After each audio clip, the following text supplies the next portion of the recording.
Prendre un exemple, un modèle et tout. Et on le disait nous-mêmes, Didier, on ne peut pas construire un pays sans connaître des modèles. Aujourd'hui, vous êtes un modèle, Monsieur Mathurin Kamden. Il y a beaucoup de jeunes qui vous regardent, il y a beaucoup de jeunes qui vous admirent même et qui voudraient pouvoir faire comme vous. Mais il se pourrait que vous étiez chez Bouygues et que vous ayez décidé de démissionner, quelque chose comme ça?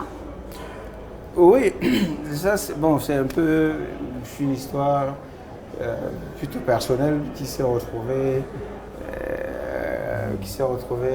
En tout cas, nous on est contents que vous ayez démissionné, puisqu'on a le doigt à la grand moelle. Nous on est contents.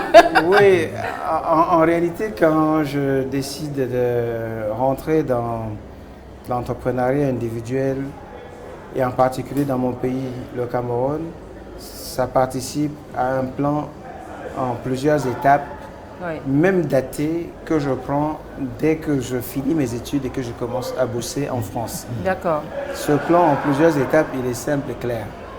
À 35 ans, je ne dois pas rester dans l'Hexagone.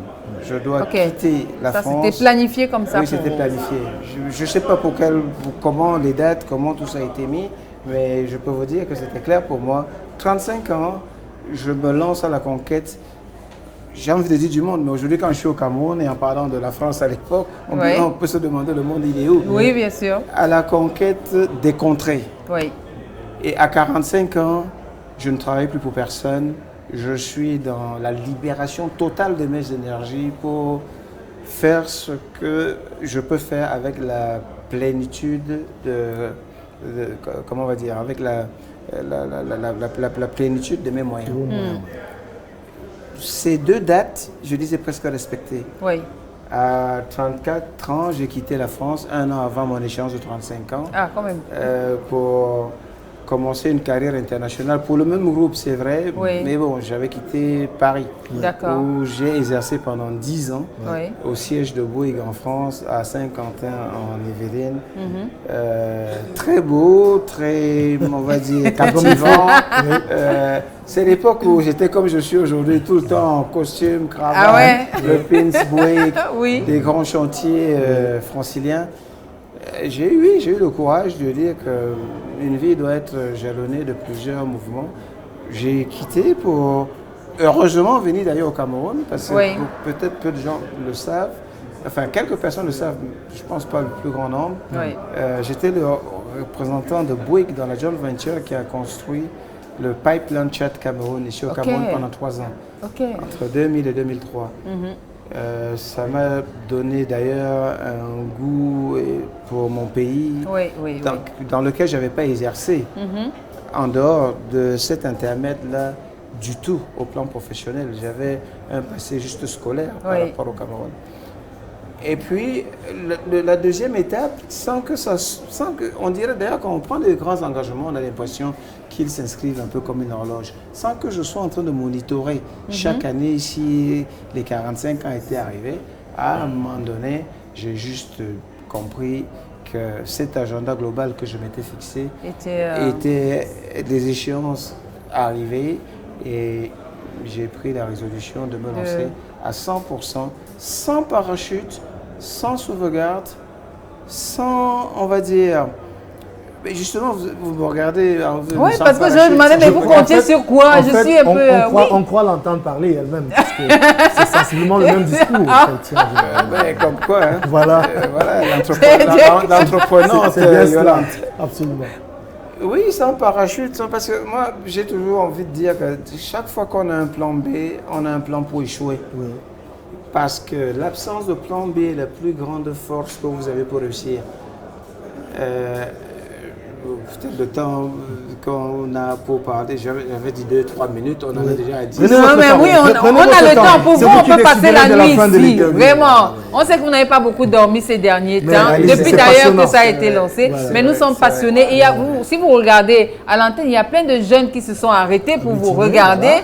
Je pense que pour eux, c'est aujourd'hui ou jamais, quoi. Pour vous écouter. Et on a en streaming ceux qui nous regardent et tout.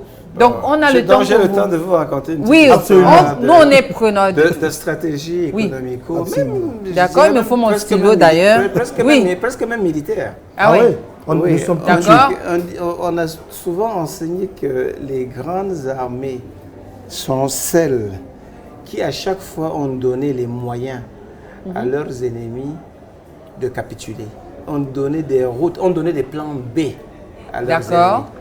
Pour gagner une bataille, donnez un plan B à vos ennemis. Vous allez gagner facilement parce que quand il fait chaud, on a besoin d'un environnement où il fait moins chaud. Oui. Donc, si vous avez un plan B dans votre plan de vie, vous allez, c'est-à-dire un endroit où il fait moins chaud que là où vous avez chaud à affronter les difficultés, vous allez rapidement brancher le plan B. Donc, je me suis lancé dans cette dimension de dire, je reviens au Cameroun parce que c'est mon pays. C'est pas facile, on me le dit à longueur de journée, mais j'aime les choses pas faciles. Les choses sont machin truc, etc. Les Camerounais, l'administration, etc. J'aime ces challenges. Oui. Je ne veux pas de plan B, parce que le plan B voudra très rapidement que je rappelle Boué, que je leur dise, vous savez, j'ai changé de vie, je reviens. Oui. Ah ouais, super. Voilà, ça a pris le temps que ça a pris. Et puis, j'ai aussi envie de rajouter, parce que je le dis de plus en plus, le plan de Dieu. Hein, le plan de Dieu. Je n'ai pas la prétention. Vous êtes chrétien? Je suis chrétien, pas pratiquant. Oui. Mais quand même. Mais pratiquant peut-être parce que dans vos actions, vous suivez ce que le Seigneur enseigne. Pratiquant, ce n'est pas forcément à l'église, non? Je suis d'accord avec vous.